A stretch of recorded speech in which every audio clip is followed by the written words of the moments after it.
আগস্টের 28 দিনে প্রবাসী আয় $200 কোটি ছাড়িয়েছে। দর্শক, এই সংকটময় মুহূর্তে অবশ্যই বলা যায় এটি রেকর্ড একটি ইনকাম। জুলাই মাসে যে পরিস্থিতি ছিল, ভয়ঙ্কর অবস্থা ছিল, এবং যেখানে বয়কট রেমিটেন্স এরকম একটি আওয়াজ ছিল প্রবাসীদের পক্ষ থেকে, কেননা বাংলাদেশে গণহত্যার প্রতিবাদে রেমিটেন্স যাতে কোনোভাবেই কেউ ব্যাংকিং চ্যানেলে না পাঠায়, সেই কারণে আহ্বান জানানোর পর সব যেই রেমিটেন্স আসতো সেটি হুন্ডিতে ছিল, ফলে একেবারেই নিচের দিকে নেমে যাচ্ছিল। সেই জায়গা থেকে যখন নাকি শেখ হাসিনা 5 তারিখে পালিয়ে যায় দিল্লিতে, তারপরে কিন্তু জোয়ার শুরু হয়। তখন প্রত্যেকটা প্রবাসী মনে করতে থাকে যে এখন দেশকে বাঁচাতে হবে, এবং যেভাবেই হোক না কেন বৈধ পথে যদি তারা স্বদেশে টাকা পাঠায় তাহলে দেশের উপকার হবে, পরিবারও উপকৃত হবে। এখন এই যে দেশ বাঁচানোর একটি লড়াই, যে লড়াইয়ে অনেক মানুষ শরিক হয়েছে, দেশের বুদ্ধিজীবীরা যারা দেশকে ভালোবাসেন, দেশপ্রেমিক, এরকম অনেক সুশীল সমাজের অংশ, তারা যেমন শরিক হয়েছেন, ঠিক তেমনি প্রত্যেকটা প্রবাসী কিন্তু এখন শরিক হয়েছে এবং তারা সর্বোচ্চ চেষ্টা করছে। সেই চেষ্টার একটি প্রতিফলন আমরা দেখতে পাচ্ছি। এখানে বলা হচ্ছে দেশে প্রবাসী আয়ের প্রবাহে আবার ঊর্ধ্বমুখী প্রবণতা দেখা যাচ্ছে। আগস্ট মাসের প্রথম 28 দিনে প্রবাসী আয় 2 মিলিয়ন বা $200 কোটি বেশি হয়েছে। ছাত্র জনতার আন্দোলনের মধ্যেই জুলাই মাসে গত 10 মাসের মধ্যে সবচেয়ে কম প্রবাসী আয় এসেছিল জুলাই মাসে, যেই গণহত্যার মাস বলা হয় যেটি। বাংলাদেশ ব্যাংকের প্রবাসী আয় সংক্রান্ত হালনাগাদ প্রতিবেদন সূত্র বলছে 28 আগস্ট পর্যন্ত দেশে $207.10 কোটি প্রবাসী আয় এসেছে।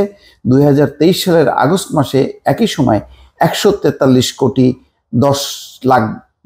প্রবাসী আয় এসেছিল। সেই হিসাবে চলতি বছরের একই সময়ে $64 কোটি বেশি প্রবাসী আয় এসেছে। তার মানে গত এক বছরে যদি তুলনা করা হয় এই জুলাই মাসের তুলনায়, মানে আগস্টের সাথে গত বছর আগস্ট আর এই আগস্ট, সেখানে দেখা যাচ্ছে যে $64 কোটি বেশি আসছে। জুলাই মাসে দেশে প্রবাসী আয় এসেছিল প্রায় $191 এর আগে সর্বশেষ গত বছর সেপ্টেম্বরে সর্বনিম্ন $133.43 কোটি প্রবাসী আয় এসেছিল। তবে গত জুলাই মাসে কোটা সংস্কার আন্দোলনকে কেন্দ্র করে সৃষ্ট পরিস্থিতিতে সরকারি ও সাধারণ ছুটি মিলিয়ে গত 19 থেকে 23 জুলাই পর্যন্ত ব্যাংক বন্ধ ছিল। এছাড়া টানা 5 দিন ব্রডব্যান্ড ইন্টারনেট ও 10 দিন মোবাইলে ইন্টারনেট বন্ধ ছিল। এই কারণে দেশের ব্যাংকগুলোর সঙ্গে বৈদেশিক লেনদেন প্রায় বন্ধ হয়ে যায়। শিক্ষার্থীদের কোটা আন্দোলন গণ আন্দোলনের রূপ নেওয়ার পর আগস্ট মাসের শুরুতে দেশে সহিংসতা দেখা দেয়। এরপর 5ই আগস্ট শেখ হাসিনা দেশ ত্যাগ করেন। আরও 3 দিন পর 8ই আগস্ট নোবেলজয়ী ডক্টর মোহাম্মদ ইউনূস অন্তর্বর্তী সরকার গঠন করেন এবং ধীরে ধীরে পরিস্থিতি স্বাভাবিক হতে থাকে। গত জুন মাসে $254 কোটি আয় দেশে পাঠিয়েছিলেন বিশ্বের বিভিন্ন দেশের বসবাসকারী প্রবাসীরা। অর্থাৎ জুলাই মাসে একেবারে কমে যায়। জুনে যে পরিমাণ প্রবাসী আয় এসেছিল তা ছিল একক মাসের হিসাবে গত 3 বছরের মধ্যে সর্বোচ্চ। এর আগে 2020 সালের জুলাইয়ে $259 কোটি প্রবাসী আয় এসেছিল।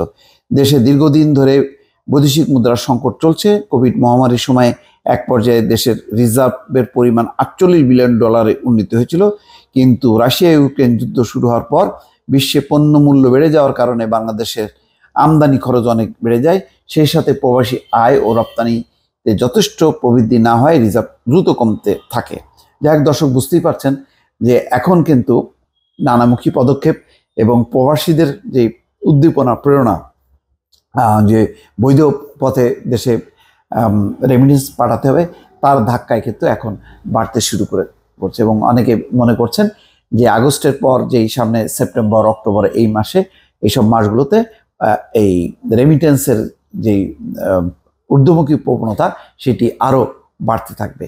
তো সংকটের মধ্যেও শেখ হাসিনা দেশ ত্যাগের পর অনেকে মনে করেছিল দেশ গভীর সংকটের মধ্যে পড়বে, বরং সেই সংকট কাটিয়ে উঠছে। অন্যদিকে আহসান এইচ মনসুর, যিনি বাংলাদেশ ব্যাংকের গভর্নর, তিনি বলেছেন যে রিজার্ভ থেকে কোনো ডলার আর ব্যয় করা হবে না, অর্থাৎ একে ওকে বাঁচানোর জন্য যেভাবে বাংলাদেশ ব্যাংকের রিজার্ভগুলি ব্যবহার করা হতো সেটি করা হবে না, বরং রিজার্ভের আরও বাড়ানোর জন্য যে সমস্ত টাকা পাচার হয়ে গেছে সেই পাচার টাকা দেশে ফেরত আনার চেষ্টা চলছে। দর্শক, দেখা যাক শেষ পর্যন্ত কি হয়।